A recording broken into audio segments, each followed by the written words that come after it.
श्री शौनकादिक ऋषिगण सूत जी महाराज सब बैठ करके चर्चा कर रहे हैं। अब आप ध्यान से सुनते जाओ भाई। भक्ति ज्ञान विरागाप्तो विवेको वर्धते महा माया मोह निरासश्च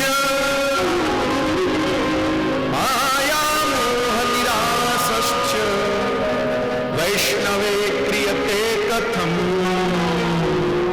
वैष्णवे क्रियते कथम ज्ञान विरागाप्तो विवेको वर्धते महा। कृपानाथ ध्यान से सुनिएगा। जीवन में मनुष्य की पहचान दो आंख, एक नाक, दो हाथ, इससे ही नहीं होती। मनुष्य की पहचान खाली दाल चावल रोटी सब्जी खाने से ही नहीं होती। मनुष्य की पहचान खाली धोती कुर्ता पैंट शर्ट साड़ी गागरा ओढ़नी पहनने से नहीं होती। चश्मा मोबाइल घड़ी इन सब से नहीं होती। आचार्य आज्ञा करते मनुष्य की पहचान उसके विवेक से होती। मनुष्य की जो पहचान है वो उसके विवेक से होती है। इनके पास विवेक कितना है,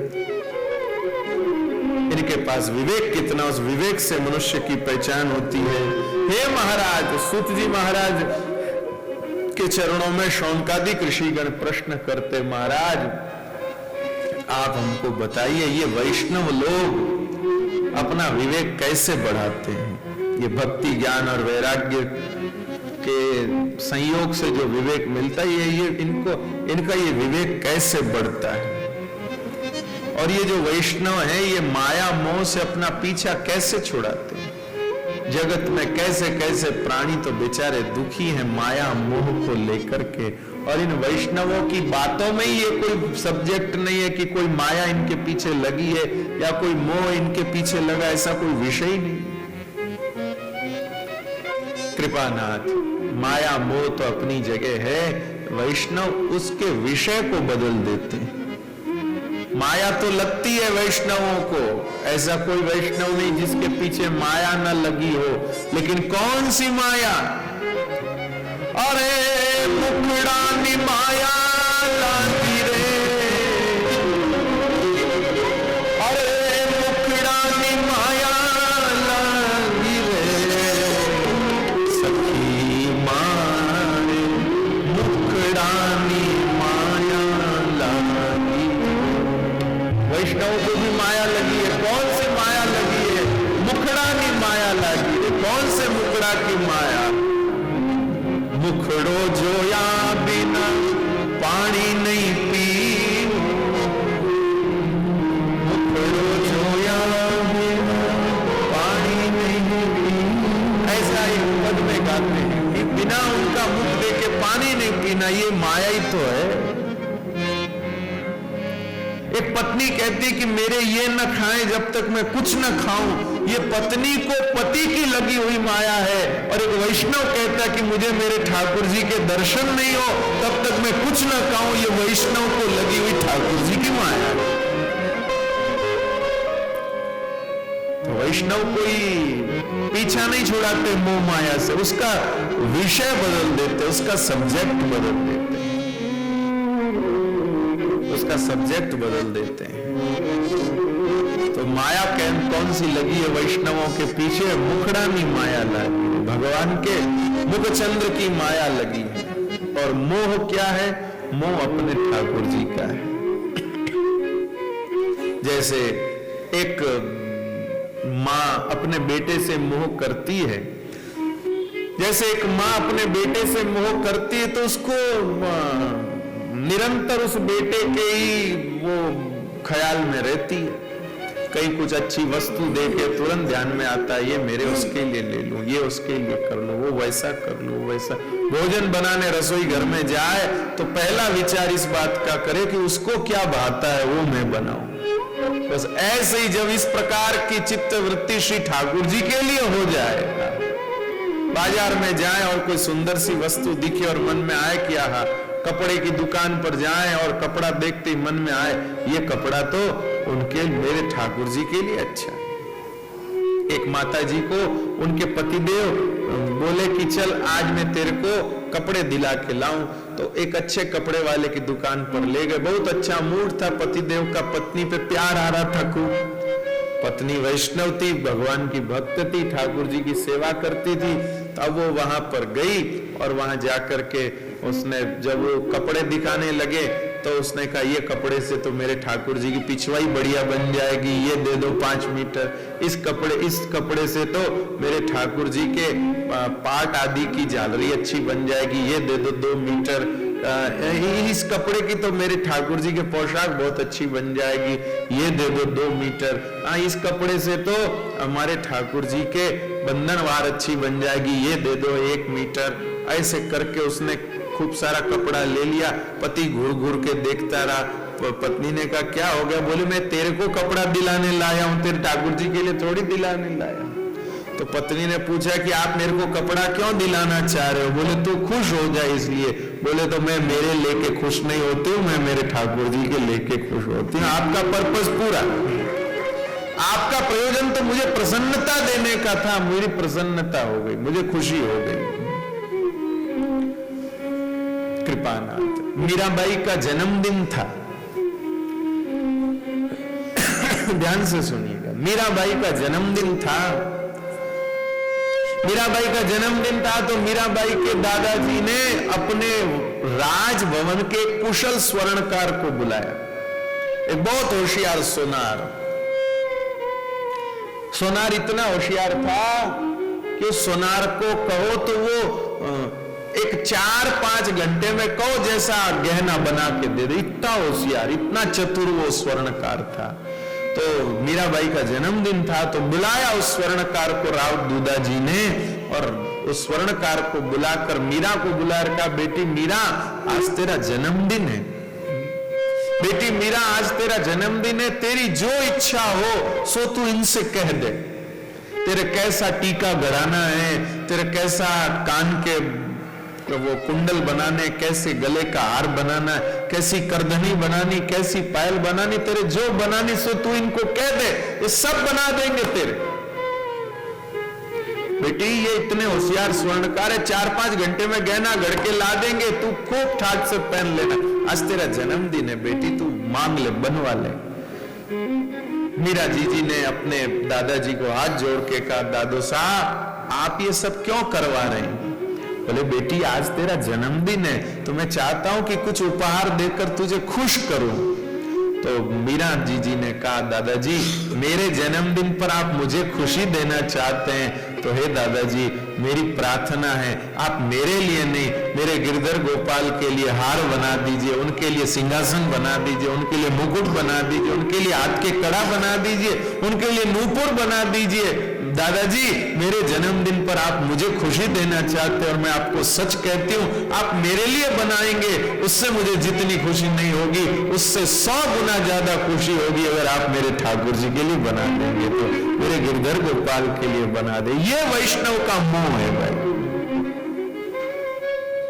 आपका अपने बेटे में मोह होता तो उसकी बहू के लिए गहना गढ़ाते हैं कि नहीं गढ़ाते? बोलो। अपना खुद का माताएं अपने मारवाड़ में तो माइयां अपना खुद का गहना ही तुड़ा तुड़ा करके भाई, कोई और कहे तो नहीं नहीं भाई ये तो ये हार है ये तुड़वाऊंगी फिर अपने ये उसके बहू के लिए ये बनाऊंगी वो बनाऊंगी। जैसे आपका मोह का केंद्र वो होता है ऐसे ही वैष्णवों के मोह का केंद्र श्री ठाकुर जी हो जाते हैं। बाकी न तो कोई मोह कहीं जाता है न माया कहीं जाती है, उसके सब्जेक्ट बदल जाते हैं, उसके विषय बदल जाते हैं, उसके विषय बदल जाते हैं। हे भगवान वैष्णवों ने तो अपना काम बना रखा है, वैष्णवों ने तो अपना काम बना रखा, लेकिन ये कलयुग के प्राणी कहां जाएं? यह घोरे कलो प्राय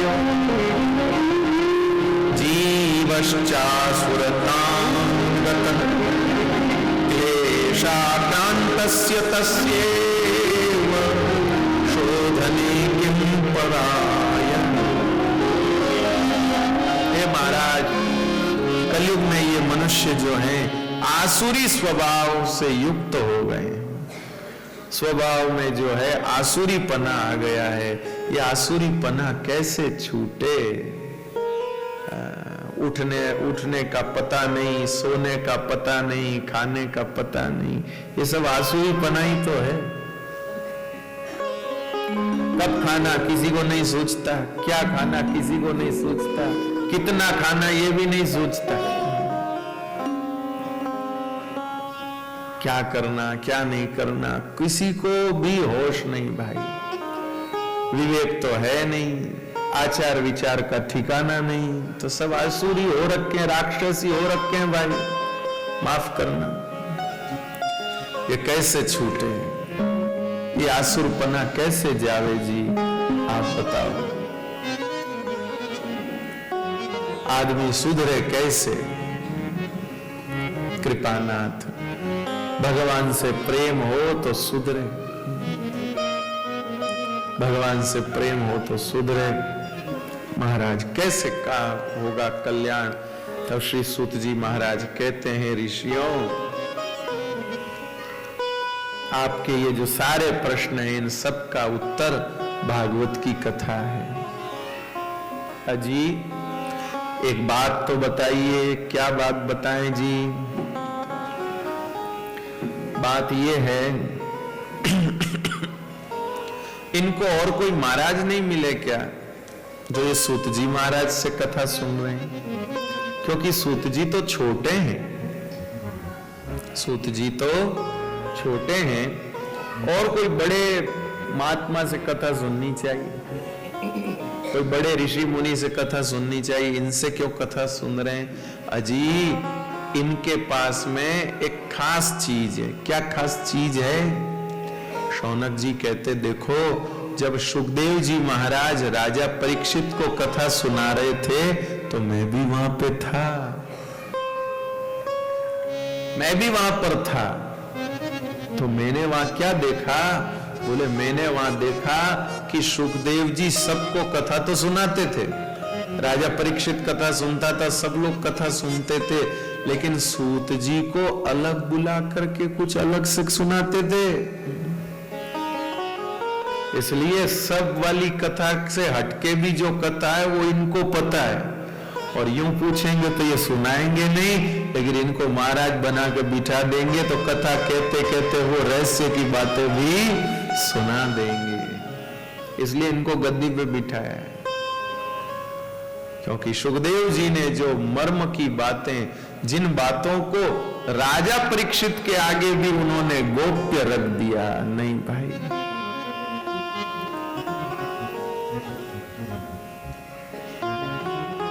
सुखदेव जी ने प्रकट नहीं की, बहुत सारी बातें सुखदेव जी ने प्रकट नहीं करी, घुमा दी बात को।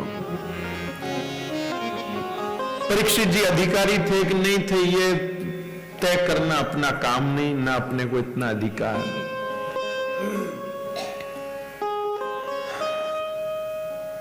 लेकिन कोई कारण हो सकता है, थोड़ी घुमा दी बात को।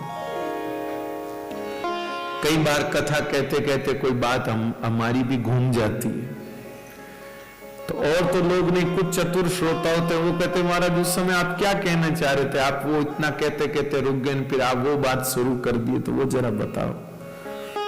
तो ऐसे ही भाई सुखदेव जी भी राजा परीक्षित को कथा सुनाते समय कई सारी बातों को घुमा देते थे, तो और तो कोई नहीं समझ पाता था, पर सूत जी जैसे चतुर श्रोता समझ जाते थे।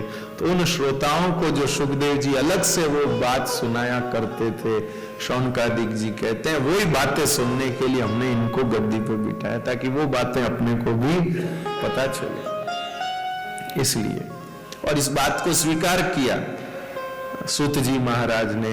अत्र ते कीर्तयिष्यामि भक्ति युक्तम कथानकम शुकेन मम यत्प्रोक्तम रहस्यम विचार्य च। मुझे अपना खास आदमी समझ के उन्होंने बातें बताई। तो शौनकादिक ऋषिगण ने कहा महाराज सुखदेव जी ने आपको अपना खास जान के जो बात कही, आप हमको अपना खास जान के वो बात कह दीजिए। आहा, सब बातें ठीक है भाई, असली बात तो क्या है, कौन से कुंज में मिलेंगे, ये बात है असली तो। बाकी सब बातें तो ठीक है, किस कुंज में हमको उनके श्री चरणों का संवहन प्राप्त होगा, बस ये मुद्दे की बात तो ये है।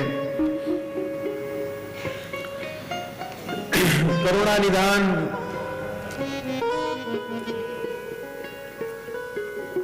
जिस भागवत के कारण सब रस प्रकट होता है, वह भागवत रस हमको प्रदान करिए। तब श्री सूत जी महाराज वर्णन करते हैं। श्री सूत जी महाराज कहते हैं, एक बार श्री नारद जी महाराज भ्रमण करते करते श्री धाम वृंदावन आए। आहा, कृपानाथ वृंदावन में आए और वृंदावन में यमुना जी के किनारे किनारे भ्रमण कर रहे हैं। मन बड़ा प्रसन्न है, मन बड़ा प्रसन्न है भाई। मन प्रसन्न क्यों है नारद जी का? क्योंकि यमुना जी के किनारे किनारे भ्रमण करने से उनको ठाकुर जी की लीलाओं का स्मरण हो रहा है। आहा, मैंने कभी कहीं पढ़ा था कि एक दुखी व्यक्ति के पास में जाकर के एक प्रसन्न व्यक्ति बैठ जाए तो उसकी प्रसन्नता का उतना असर उस पे नहीं होगा जितना उसके दुख का असर प्रसन्न वाले पे हो जाएगा। मेरे भाई बहन, जब संसार में परस्पर सुख दुख का असर हो सकता है तो फिर भाई प्रेम का भी असर होना चाहिए ना, प्रेम का भी असर होना चाहिए। तो श्री यमुना जी के भीतर भगवान के प्रति अनन्य प्रेम है।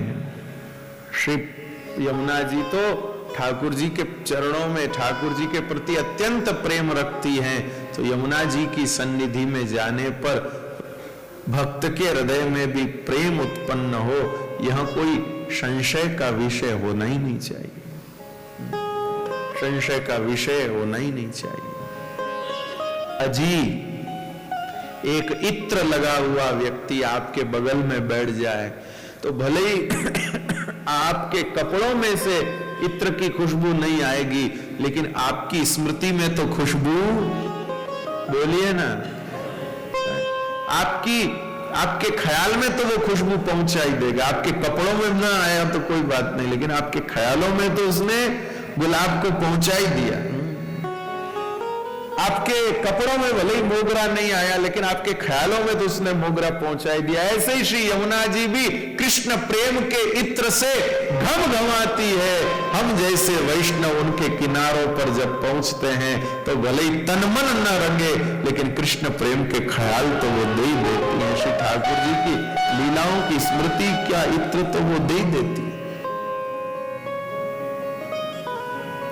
वो तो वो दे ही देती है। कृपानाथ, आहा, ब्रज को देख करके, ब्रज की छटा देख करके श्री नारद जी मन में सोचते, हाय हाय मैं काय को इधर उधर भटकता हूं, यही रहना चाहिए यमुना जी के किनारे कुटिया बना करके। बहुतों के ये हाल है भाई। मैं अपना ही बताऊं भाई, मैं जब जोधपुर में आता हूं, आप लोगों को कथा सुनाता हूं, तो मेरे भी मन में आती कि क्यों मैं इधर उधर कथा करने जाता हूं, यही जगह बहुत है, यहीं पर इन भक्तों को सुनाते जाओ। अपने तो कथा वाचनी है, ऐसा तो है नहीं भाई अपने कोई कमाई करनी है। यहाँ कथा सुनाते जाएंगे तो रोज रोज यहाँ कहां से कोई कुछ देगा, वहां जाएंगे तो ऐसा तो कुछ है नहीं। तो मन में आती कि नहीं यही सुनाए तो अच्छा, यही करे तो अच्छा, लेकिन फिर वाह अंतराय आ जाता बाद में कोई न कोई कारण से। बाकी श्री नारद जी भी जब ब्रज में आए तो यही मन हो। नारद जी क्या, कोई भी वैष्णव हो भाई, ध्यान से सुनिएगा, कोई भी वैष्णव हो, कौन वैष्णव है जिसके मन को गिरिराज जी की तलेटी नहीं बांधती होगी, बताओ। ऐसा कौन वैष्णव है जिसका मन गिरिराज जी की तलेटी को देखकर वहां बसने का नहीं होता होगा। ए हो विधना, ए हो विधना, ए हो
चराने संग